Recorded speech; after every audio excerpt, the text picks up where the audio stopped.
새벽기도에 나오신 성도 여러분을 예수님의 이름으로 환영합니다.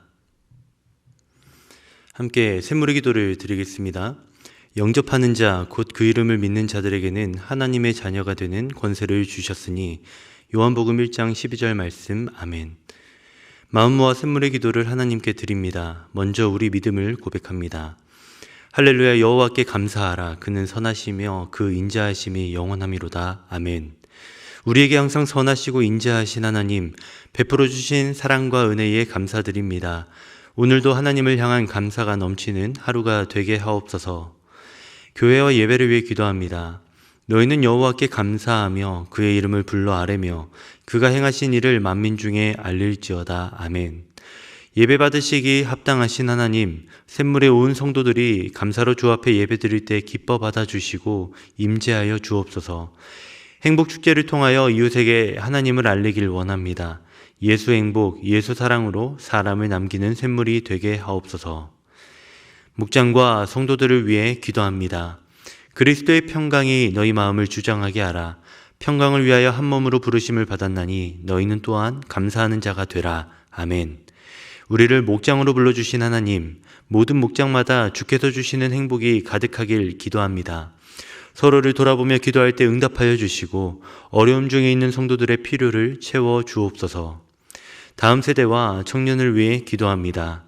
그 안에 뿌리를 박으며 세움을 받아 교훈을 받은 대로 믿음을 굳게 서서 감사함을 넘치게 하라. 아멘. 다음 세대를 사랑하시는 하나님, 우리의 자녀들이 하나님께 뿌리를 내려 건강하게 자라나는 믿음의 세대가 되게 하옵소서. 입시 가운데 있는 자녀들을 기억해 주시고 그 걸음을 인도해 주옵소서. 청년들의 진학과 취업, 결혼의 길을 열어주시고 샘물의 다음 세대로 인한 감사가 넘치게 하옵소서. 나라와 선교를 위해 기도합니다. 전능하신 이 여호와 하나님께서 말씀하사 해 돋는 데서부터 지는 데까지 세상을 부르셨도다. 아멘. 온 세상을 부르신 하나님, 이 땅을 향한 하나님의 뜻이 이루어지게 하옵소서. 전쟁의 위협 가운데 있는 나라들을 긍휼히 여겨주시고 평화가 속히 임하게 하옵소서. 오늘도 복음 들고 산을 넘는 선교사님들과 동행해 주시고 그들의 삶을 지켜 주옵소서. 오늘도 우리의 걸음을 인도하시는 예수님의 이름으로 기도하옵나이다. 아멘. 네, 오늘 우리에게 주시는 하나님의 말씀은 요한계시록 1장 9절에서 20절의 말씀입니다. 함께 하나님 말씀을 보겠습니다. 나 요한은 너희 형제요 예수의 환난과 나라와 참음에 동참하는 자라. 하나님의 말씀과 예수를 증언하였으므로 말미암아 밤모라 하는 섬에 있었더니 주의 날에 내가 성령에 감동되어 내 뒤에서 나는 나팔 소리 같은 큰 음성을 들으니 이르되 내가 보는 것을 두루마리에 써서 에베소, 서머나, 버가모, 두아디라, 사데, 빌라델비아, 라오디게아 등 7 교회에 보내라 하시기로 몸을 돌이켜 나에게 말한 음성을 알아보려고 돌이킬 때에 7 금 촛대를 보았는데 촛대 사이에 인자 같은 이가 발에 끌리는 옷을 입고 가슴에 금띠를 띠고 그의 머리와 털의 희기가 흰 양털 같고 눈 같으며 그의 눈은 불꽃 같고 그의 발은 풀무불에 단련한 빛난 주석 같고 그의 음성은 많은 물소리와 같으며 그의 오른손에 7 별이 있고 그의 입에서 좌우에 날선 검이 나오고 그 얼굴은 해가 힘있게 비치는 것 같더라.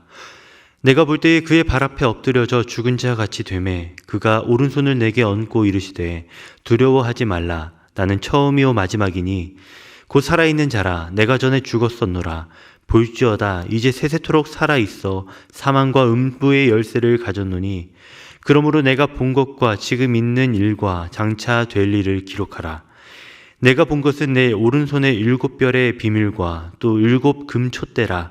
7 별은 7 교회의 사자요 7 촛대는 7 교회니라. 아멘.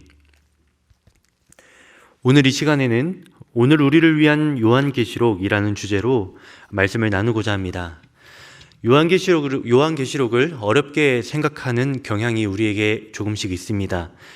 여러 이유 중에 한 가지를 들자면 워낙 이단들이 이 계시록을 자신들의 교리를 정립하는데 사용하고 있기에 혹시나 나도 잘못 말씀을 해석하게 될까 걱정되는 마음이 우리로 이 요한계시록을 읽는 것을 꺼리도록 하는 듯합니다. 그러나 요한계시록에 대한 기본적인 전제만 몇 가지 알고 계시다면 우리가 말씀을 왜곡하지 않고 이 땅에서 성도로 용기를 갖고 사는데 큰 도움을 얻을 수 있습니다. 먼저 요한계시록이 기록된 역사적 배경이 어떠한지 살펴볼 필요가 있겠습니다. 요한계시록은 1세기 로마 제국 시절에 소아시아에 있는 7교회에게 보내는 사도 요한의 편지입니다.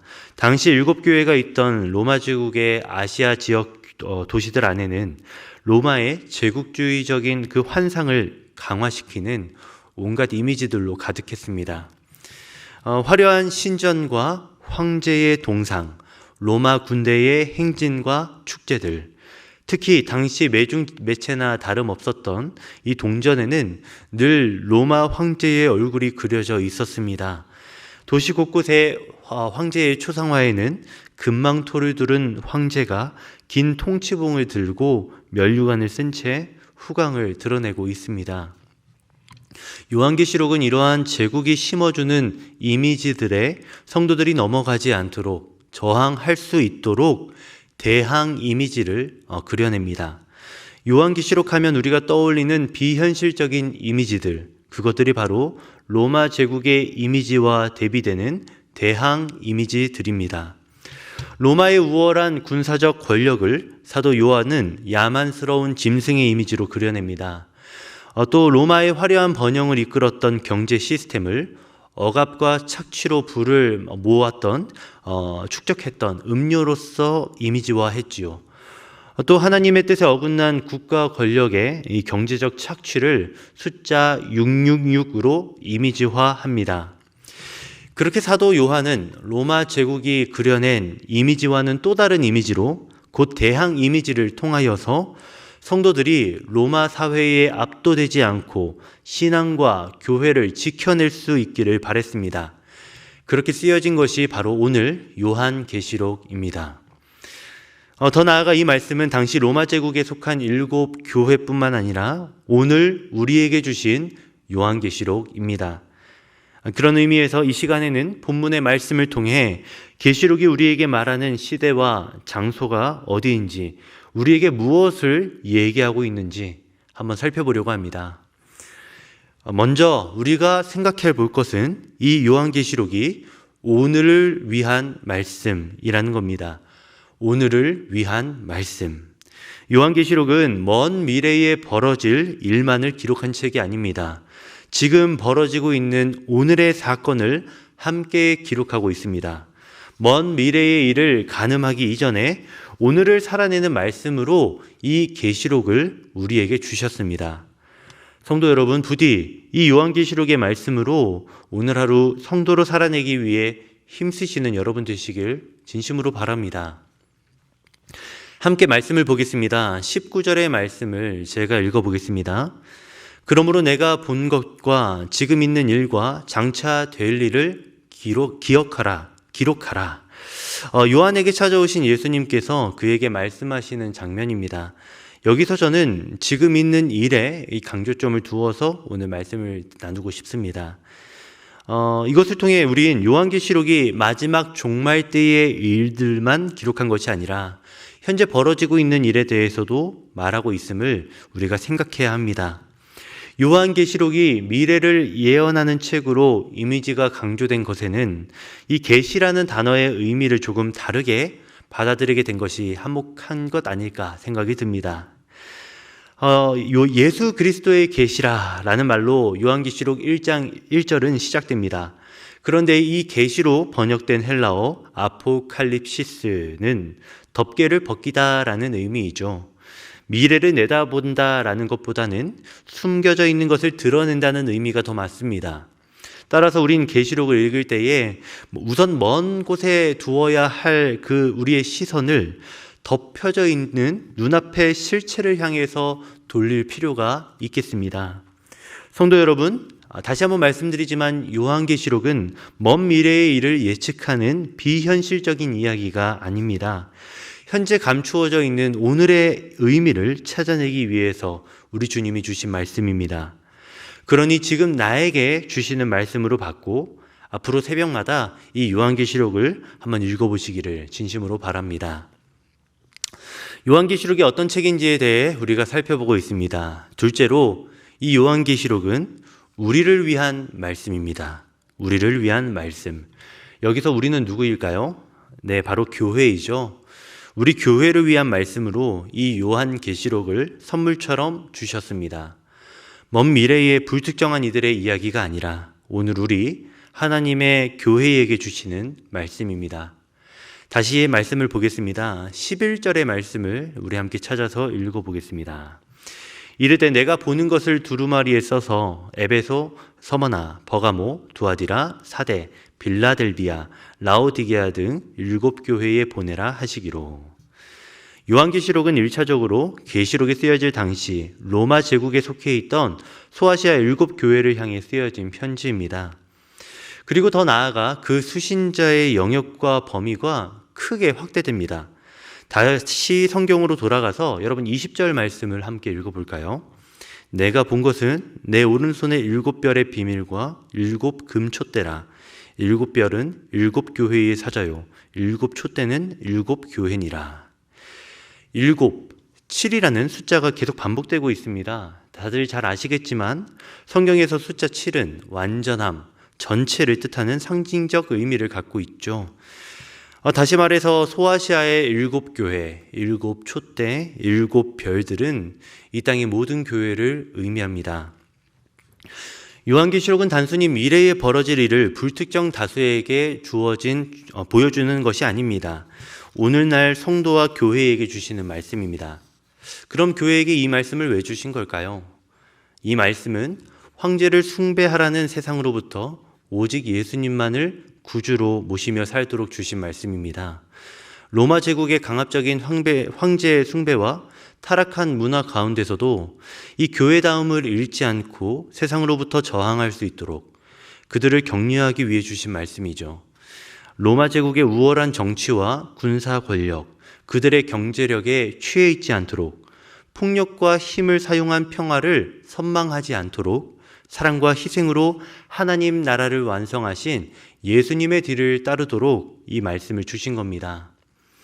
요한계시록을 문학 장르로 분류할 때 묵시문학의 카테고리 안에 들어가게 됩니다. 여러분, 묵시문학이 무엇인가요? 한 신학자는 묵시문학에 대해 이렇게 말합니다. 묵시문학이란 어떤 악한 구조에서 살아가는 사람들에게 소망을 주기 위해 쓰여진 형식이다. 악과 억압들을 상징적인 언어로 폭로하고 신이 결국 그 악을 처단하리라는 걸 신뢰하고 소망하게 하여 결국 사람들로 그 악에 저항하도록 하기 위해 쓰여진 형식이다. 우리에게도 이 말씀은 동일한 목적으로서 쓰여졌습니다. 요한계시록이 이 땅의 모든 교회에게 주신 묵시록이라 한다면 이것은 오늘 우리로 세상으로부터 저항할 수 있도록 소망과 용기를 주는 말씀이 되겠습니다. 이기주의와 물질 만능주의, 힘의 논리로 운영되는 사회 구조 시스템 속에서 성도의 성도다움, 교회의 교회다움을 잃지 않도록 하기 위해 이 말씀을 주셨습니다. 계시록을 읽는 것을 두려워하기엔 이 책이 우리에게 너무나 필요하고 유용한 책입니다. 세상이 잘못되었다고 저항해야 한다는 걸 느끼고 계신 성도님들, 그리고 어떻게 세상 속에서 성도로서 바르게 살아가야 할지 고민하고 계신 여러분들, 요한계시록은 그런 여러분께 큰 도움이 될 것입니다. 그러니 기쁜 마음으로 거룩한 사명감을 갖고 이 책을 함께 읽어가시기를 바랍니다. 요한계시록이 어떤 책인지를 우리가 살펴보고 있습니다. 지금까지 우린 이 계시록이 오늘을 사는 교회를 격려하기 위해 주신 말씀임을 확인하였습니다. 그럼 구체적으로 무슨 이야기로 우리를 격려하고 있습니까? 셋째로 세상을 반드시 이기시는 예수 그리스도. 세상을 반드시 이기시는 예수 그리스도입니다.